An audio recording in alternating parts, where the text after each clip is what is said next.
यहाँ पर गाइस मैंने बैगन लिया है, ये पाव किलो बैगन है। इसे मैंने धोकर और इसे चारों बाजू से काट लिया है। और यहाँ पर मैंने पीनट्स है जिसको मैंने थोड़ा सा भून लिया था, भूनने के बाद इसे पीस लिया है। एंड इसमें मैं ऑनियन डाल रही हूँ, थोड़ा सा टमाटो डालूँगी। एंड जितने भी सूखे मसाले हैं, धनिया पाउडर है, धनिया पाउडर, मिर्ची पाउडर, गरम मसाला, नमक, इन सब चीज़ों को इसमें मिक्स कर दूँगी। और इसमें थोड़ा सा हींग भी मैंने डाल दिया है ताकि डाइजेशन के लिए ठीक रहे। और ये मैंने लाल मिर्ची और लहसुन का पेस्ट है जो मैं हमेशा बना कर रखती हूँ फ्रिज में, ताकि मुझे एंड मोमेंट पे इसमें पीसना ना पड़े गार्लिक वार्लिक, तो इसलिए फिर मैं हमेशा ये पेस्ट बना कर रखती हूँ जो कि पनीर की सब्ज़ी और मसाला फ्राई में जाती है। सो यहाँ पर मेरा मिक्सर तैयार हो गया है। एंड अब ये मिक्सर को मैं इस तरीके से बैगन में भर लूँगी और उसे मैंने एयर फ्रायर में रख दिया है। मुझे ऑयली ज़्यादा खाना पसंद नहीं है, इसलिए फिर मैंने उसको एयर फ्रायर में रख दिया। और यहाँ पर मैंने तेल में हींग, जीरा डालकर और थोड़ा सा ऑनियन डालकर इसे मैं शैलो फ्राई कर देती हूँ। शैलो फ्राई करने के बाद अभी थोड़ा सा गुलाबी हो चुका है, तो अब मैं यहाँ पर टमाटर डाल दे रही हूँ और टमाटर को यूँ चलाकर थोड़ा सा गलने के लिए रख दीजिए। टमाटर भी थोड़े गल जाएंगे। फिर यहाँ पर जो भी मेरे पास मसाले जो भी बने थे स्टफिंग के लिए, वो सारे इसमें डालकर फिर मैंने इसमें पानी डाल दिया है। और इसमें भी मैंने अलग से सारे सूखे मसाले, मसाला पाउडर सब मैंने यूज़ किया है। हल्दी पाउडर, मिर्ची पाउडर, गरम मसाला, इन सबको मैंने बॉईल करने के लिए रख दिया है। एंड अब मैं इसमें एयर फ्रायर से जो मैंने बैगन निकाले थे वो मैंने इसमें बॉईल कर दिया है अच्छे से। सो मैंने स्टीम पर भी इसे काफ़ी बॉईल करके रखा ताकि ये पक जाए। And this is the final look of my बैगन करी। इसको यहाँ पर महाराष्ट्र में भरलेली वांगी बोलते हैं। सो ये हम लोग हमारे लिए बैगन की करी है, एक्चुअली हम लोग उसे बैगन की करी बोलते हैं। सो ये रहा मेरा लंच जो कि 450 कैलोरी का है। Hello, welcome back again to this channel of simple chai guys. अभी बज रहे हैं एक्चुअली 5 शाम के और ऐसे चाय पीने का टाइम था, तो मेरे दिमाग में बहुत कुछ चल रहा था मेरी लाइफ को लेकर। बहुत सारे मन में रिग्रेट है, बहुत सारी चीज़ें हैं जो मुझे ऐसा लगता है कि मुझे नहीं करनी चाहिए थी। तो उसी के साथ में ब्लॉगिंग में भी आज उसी के साथ ही एंड करूँगी मैं। एक्चुअली मुझे आज भी मेरी लाइफ में 3 चीज़ों को लेकर आज भी रिग्रेट है जो मैंने किया, मुझे नहीं करना चाहिए था। अगर जो भी मेरा वीडियो देख रहा है ना, वो मेरे एक्सपीरियंस से है ना, ज़रूर थोड़ा सा नोटिस ज़रूर करना मेरे एक्सपीरियंस को।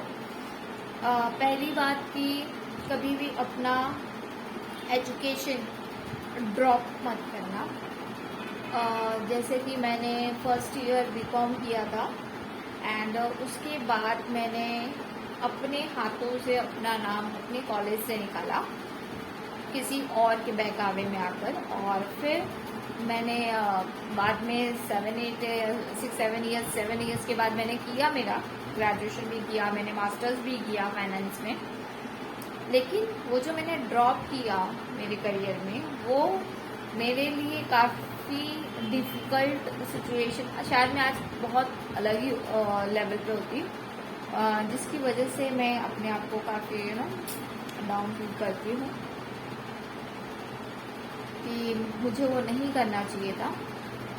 एक्चुअली मेरे साथ ऐसा हुआ था कि मैं BM रुइया गर्ल्स कॉलेज से थी, ग्रैंड रोड, और वहाँ पर मैं फर्स्ट ईयर बीकॉम में पढ़ती थी, जो कि एक SNDT कॉलेज है, गर्ल्स कॉलेज है। तो वो एक्चुअली वो बड़ौदा यूनिवर्सिटी था।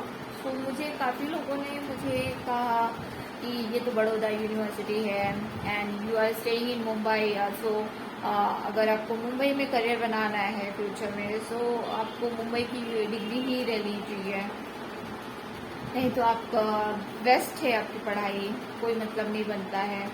तो ऐसे दिमाग में, और वो गुजराती कॉलेज था, सारी गर्ल्स गुजराती थी। सो मैं एक्चुअली पता नहीं क्यों मैं उनके बहकामे में आगे, मुझे नहीं पता। उन्होंने मुझे बोला, और एक्चुअली मेरे मॉम डैड इतने ज़्यादा पढ़े लिखे नहीं हैं, वो उनके टाइम में वो काफ़ी मैट्रिक थे, उन्होंने 10th किया 12th किया है, वो उनके हिसाब से वो परफेक्ट है। बट आजकल की जनरेशन में किस तरीके का एजुकेशन सिस्टम है वो उन्हें नहीं समझ में आता है। तो मैंने खुद के हाथों से अपने पैरों पर कुल्हाड़ी मारी और मैंने अपने एजुकेशन में ड्रॉप किया। फर्स्ट ईयर बीकॉम में अच्छी थी पढ़ने में, बहुत अच्छी थी पढ़ने में, सिर्फ मेरे दिमाग में यही बात घर कर गई कि मुझे दूसरे यूनिवर्सिटी में एडमिशन, मुंबई यूनिवर्सिटी में ही मुझे पढ़ाई करनी है, वरना नहीं करनी है। फिर उसके बाद जब मैं दूसरी जगह एडमिशन के लिए गई तो फिर वहाँ पर ट्रांसफ़र सर्टिफिकेट के लिए इशू हुआ। फिर ट्रांसफ़र सर्टिफिकेट के लिए फिर मुझे रोज़ कुर्ला जाना पड़ता था, और साथ ही में मैंने जॉब भी शुरू कर दी थी। मेरी फर्स्ट जॉब BPL कंपनी में थी, मैं सिम कार्ड सेल करती थी, सिम कार्ड मैं सेल करने का काम करती थी, तो वो मेरी जॉब थी। तो उसके साथ ही साथ मैं जो ट्रांसफ़र सर्टिफिकेट के लिए बहुत भागदौड़ करती थी। एंड सीरियसली कहूँ ना, हमारे यहाँ का जो सिस्टम इतना घटिया है, एंड मैं तो बिल्कुल बोलती हूँ, किसी को बुरा लगे लगने दो, लेकिन हमारी इधर का सिस्टम इतना घटिया है कि इतना लेंदी प्रोसीजर होता था ना। अभी तो फिर भी थोड़ा इजी कर दिया है, ऑनलाइन प्लेटफॉर्म कर दिया है, बट उस समय इतना घटिया सिस्टम था ना कि जा के पैर चप्पल घिस जाएंगे, लेकिन आपको ट्रांसफ़र सर्टिफिकेट के लिए ना आपको नाक रगड़ देनी पड़ेगी। इतना खराब सिस्टम था, मैंने रो दिया था, और मेरा ट्रांसफ़र सर्टिफिकेट नहीं होता था, नहीं हो रहा है, उसकी वजह से फिर मेरा पूरा साल मेरा खराब गया। फिर मैंने जॉब किया, फिर मैं जॉब कंटिन्यू करने लगी, फिर एक अच्छी जॉब मिल गई, फिर मैंने जॉब, लेकिन वो जॉब मेरे लिए कैसा 12th पास बेसिस पे था। ऑफ कोर्स मैंने फर्स्ट ईयर ही किया था उतनी छोटी उम्र में, तो मेरा ग्रेजुएशन बेसिस पे कोई भी मेरा जॉब नहीं था कभी, लेकिन मुझे वो सर्टिफिकेट भी नहीं मिला, मैं थक गई ट्रांसफ़र सर्टिफिकेट के चक्कर में। फिर मैंने जॉब ही कंटिन्यू किया, जॉब करते मैंने 3-4 साल है मैंने मोबाइल लैपटॉप्स के शोज में काम किया। मेरा सेकंड जॉब था जो planet of India retail limited था, और उसमें मैंने वो मेरी सैलरी बहुत अच्छी थी, उसके हिसाब से, उस समय के हिसाब से बहुत अच्छी थी मेरी सैलरी। और ये सोच के फिर मैंने एजुकेशन पे ध्यान नहीं दिया। फिर आगे प्रोग्रेस के लिए मुझे अच्छे लेवल पे जाना है, तो प्रोग्रेस के लिए आपका ग्रेजुएशन इज़ कंपल्सरी नीडेड है। तो फिर मैंने ग्रेजुएशन पे ध्यान दिया, घर पे मुझे बैठना पड़ा, बिकॉज आपका इतना दिन का गैप हो जाता है एजुकेशन में, तो आपको क्लासेस लगाने पड़ते हैं। मैंने क्लासेस लगाया, मैंने 2018 में मेरा ग्रेजुएशन भी कंप्लीट किया 84% से। मैंने बाहर से एग्ज़ाम दिया, तो मेरे 84%, वो भी मुझे क्लासेस लगाने के बाद आई अचीव्ड इट। फिर मैंने मास्टर्स भी किए, कोरोना के टाइम पे तो मास्टर्स हो गए थे, और फिर मेरी शादी भी हो गई। तो ये मेरा फर्स्ट, जो मैं हमेशा बोलूँगी कि उसका मुझे रिग्रेट रहेगा कि मैंने क्यों किसी की बात सुनकर ये किया।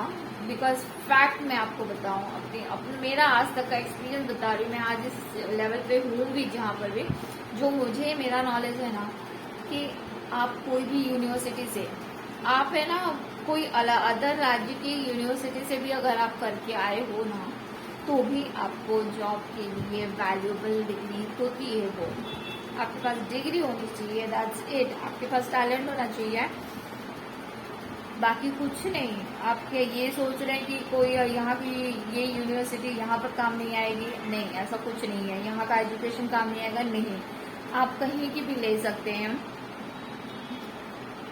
और ऐसा नहीं है कि पैकेज कम मिलता है, पैकेज आपको आपके एक्सपीरियंस के बेसिस पे मिलना शुरू हो जाता है, ठीक है। So never ever drop your education. Second, कि अपने करियर में कभी भी स्विच मत करना सडनली। जैसे कि मैंने अपने लाइफ में मुझे 12th बेस पे करना पड़ा था, तो मैं सेल्स की जॉब प्रोफाइल पे थी, सेल्स, फिर सेल्स पर्सन, फिर सेल्स सुपरवाइजर, फिर सेल्स मैनेजर, ऐसे होते हैं। फिर मैंने शादी के बाद मुझे मेरे हस्बैंड ने बोला कि नहीं, सेल्स में काम नहीं करना, बिकॉज आपका वो ड्यूटी शिफ्ट काफ़ी लंबी भी हो जाती है और शिफ्ट होते रहता है, स्विच होता रहता है। तो मेरे हस्बैंड ने मुझे HR में बोला कि HR में ही आप करो। फिर सडनली मुझे HR में मुझे जॉब चेंज करना है। सो मैंने वो जो डिसीजन लिया वो भी मेरे लिए एक माइनस पॉइंट हुआ, क्योंकि सडनली अगर आप चेंज कर रहे हैं तो बहुत डिफिकल्ट हो जाता है जॉब में स्टेबिलिटी आना, बिकॉज आपने क्वेश्चन मार्क लग जाता है ना कि आपने इतनी उम्र में आपने जिस फील्ड को पकड़ा आप उसको स्विच कर रहे हो और फ्रेशर से स्टार्ट करना पड़े, और फ्रेशर में भी आपको पेमेंट को उतना मिलेगा ही नहीं ऑफ कोर्स। सो उसको बैलेंस करते करते बहुत डिफिकल्टीज मुझे आ रही थी। तो मैं तो सजेस्ट करूँगी कभी स्विच मत करना। अगर आपको करना ही है तो पहले ही डिसाइड करो कि आपको करियर में करना क्या है और उसी पे ही स्टिक रहो।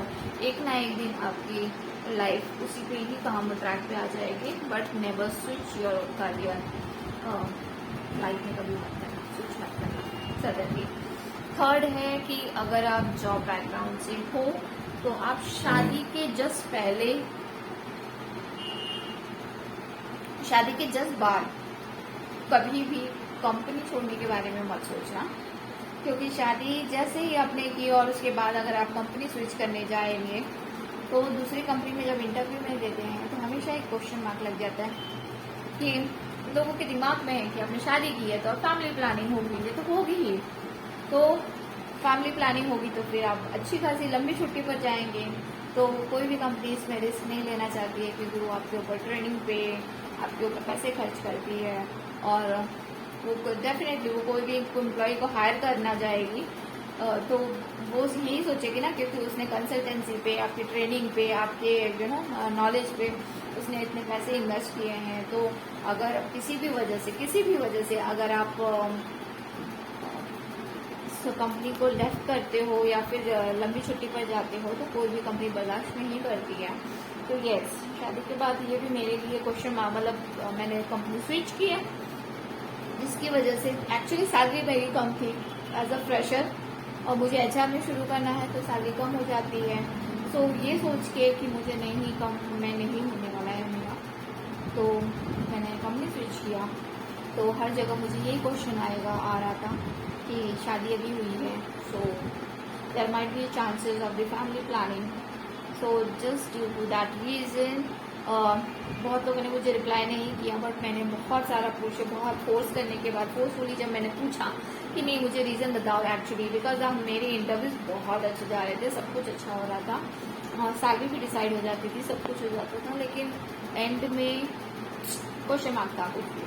सो मैंने फोर्सफुली जब पूछा तो मुझे पता चला कि उनके दिमाग में सिर्फ एक ही डाउट है कि अभी जो शादी हुई है, so there is might be chances of the family planning might be. So just due to that reason मेरे रिज्यूम पर क्वेश्चन मार्क हो जाता था। तो वो एक मेरी गलती रही है जो मैं हमेशा कहूँगी कि मत करना। पहले गलती, एजुकेशन किसी भी हालत में ड्रॉप मत करना। ड्रॉप आउट का जो मार्क्स लगता है वो अच्छा नहीं है। अगर आप नौकरी पेशा हैं, अगर आप खुद का बिजनेस करते हैं तो आप कभी भी कर सकते हैं, there is no need of the education. हाँ, डिग्री कॉन्फिडेंस आपको बढ़ाती है कि आप कभी किसी के सामने अपने आप को छोटा नहीं आंकते हो, लेकिन आप बिजनेस फील्ड से हो सो आप कहीं ना कहीं तो अच्छे से सेटल हो जाओगे, आप उतना फेस नहीं करोगे जितना कि आप नौकरी में हो तो आपको फेस करना पड़ता है। तो पहला, never drop your education. Second, कभी भी करियर में स्विच मत करना अपना प्रोफाइल, सडनली किसी और अदर प्रोफाइल पे जंप मत करना। सेटल हो जाना, बहुत कॉन्फिडेंट होना कि मैं हूँ, मेरे लिए मैं इसमें अच्छा कर सकता हूँ। और अगर सही में आपको कहीं मिल जाता है अच्छा विथ अमाउंट, अगर आप स्विच करते हैं और आपको अच्छे पैसे में अच्छी सैलरी में मिलता है, तभी आप स्विच करना, otherwise don't do it. Because profile पे, आपके प्रोफाइल पे, रिज्यूम पे भी बहुत बड़ा क्वेश्चन मार्क क्रिएट कर सकता है। थर्ड, शादी के बाद गर्ल्स लोगों के लिए ये, कि शादी के बाद इमीडिएटली कभी मत चेंज होना अपना कंपनी, अगर आपको करना ही है। और या तो फिर बहुत पहले ही, 1 साल पहले ही कर लेना, ताकि आप शादी के 1 साल पहले ही आप कंपनी बदल लेना। सो यस, ये 3 गलतियों की वजह से मैं काफ़ी बैड फील कर रही हूँ अपनी लाइफ में। वेल, मुझे हस्बैंड भी वैसे मिले हैं कि बहुत सपोर्टिव हैं मेरे लिए, तो मुझे इतना कोई टेंशन नहीं है। And he is from the business field, तो कहीं ना कहीं तो मैं देख ही लेंगे, वो मुझे संभाल लेंगे। लेकिन बस ये है कि खुद के करियर पे जो क्वेश्चन मार्क खुद की वजह से लगता है, मतलब किसी भी वजह से आपकी गाड़ी रुक जाती है आपके करियर में, तो आपको खुद तो बुरा फील होता है। बस ये मेरे साथ हो रहा है, मैं थोड़ा बुरा फील करती हूँ।